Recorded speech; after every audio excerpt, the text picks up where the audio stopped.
श्री सत्यनारायण व्रत कथा। भगवान विष्णु के सत्य स्वरूप की उपासना सत्यनारायण भगवान की पूजा के रूप में की जाती है। यह व्रत कथा स्कंद पुराण के रेवाखंड से ली गई है। इस कथा को श्रद्धापूर्वक सुनने और व्रत करने से भक्तों को मनोवांछित फल प्राप्त होते हैं और उनके कष्ट दूर होते हैं। प्रथम अध्याय।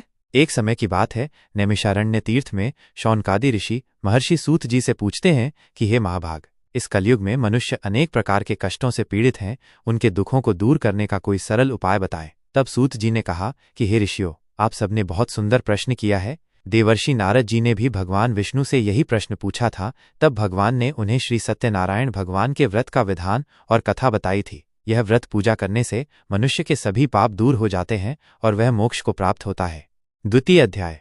सूत जी आगे बताते हैं कि एक समय की बात है, काशीपुर में एक अत्यंत गरीब ब्राह्मण रहता था। वह भूख और प्यास से व्याकुल होकर प्रतिदिन भटकता रहता था। भगवान विष्णु ने एक दिन बूढ़े ब्राह्मण का रूप धारण करके उसके सामने प्रकट हुए और उससे उसके दुख का कारण पूछा। ब्राह्मण ने अपनी गरीबी और दुख भरी कहानी सुनाई। तब श्रीहरि ने उसे ब्राह्मण से कहा कि तुम श्री सत्यनारायण भगवान का व्रत और पूजन किया करो, इससे तुम्हारे सभी दुख दूर हो जाएंगे और तुम कभी निर्धन नहीं रहोगे। इतना कहकर भगवान अदृश्य हो गए। निर्धन ब्राह्मण ने उस दिन से श्री सत्यनारायण भगवान का व्रत और पूजन करना शुरू किया। इस व्रत के प्रभाव से उसे भिक्षा में बहुत धन मिला, जिससे उसने अपने बंधु बांधवों के साथ मिलकर सत्यनारायण भगवान का व्रत संपन्न किया। धीरे धीरे उसकी गरीबी दूर हो गई और वह धनवान हो गया और अंत में उसे मोक्ष प्राप्त हुआ।